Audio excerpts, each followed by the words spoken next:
What brought me to Lafayette House back in 2001 was years of alcohol and drug addiction. I had been drinking alcohol for 35 years. But I had had a lot of religious abuse. I had been abused in the name of the Bible when I was little, growing up, and I was told that I was a spawn of Satan because of my birthday. I was born March 6, 1966, so I was told I carried the mark of the beast, and I was sexually abused because of that. I was full of anger. I had lost my children. I was homeless. My family had all cut ties with me. I had nothing left.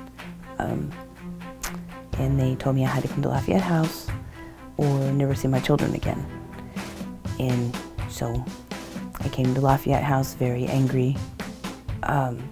I was mad at my mother for turning her back on me because I felt that my drinking was her fault, because when I was a baby, she gave me alcohol, and I'd had years of sexual abuse, which I blamed on my mother also.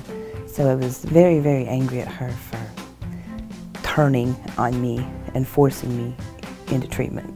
When I was here at Lafayette House, I received services for drug and alcohol treatment, which included looking into the core issues of why I had the alcohol addiction. I went to a lot of intense groups on sexual abuse and on anger, and I learned to deal with my emotions. I learned to start the healing process from the sexual abuse. I learned to start the healing process from religious abuse. I was a scared little girl trapped in an angry woman's body, and I had to learn how to face those fears. I started that process here, and I'm very grateful.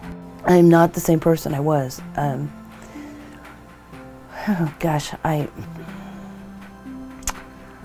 learned to love myself. I've learned to have the ability to love. When I came here, I did not know what love was. To me, love was possession. You know, whatever you have, that was love. And now I have the ability to love. Sometimes I love so much I just start crying. You know, when I look at my kids and my grandkids, tears start flowing out of my eyes because it's just so overwhelmed with the feeling of love, which is something I was never able to experience. Being able to go through the recovery process and see how I was able to heal in so many different areas of my life, I was able to start taking a look at the religious abuse and seeing it for the lies that it was, and I was able to make peace with God and able to start going to church and eventually able to start reading the Bible. Now today, I'm a pastor's wife, and I teach a Bible study at my church, and that I'm in love with Jesus today, which is something I would have never been able to do.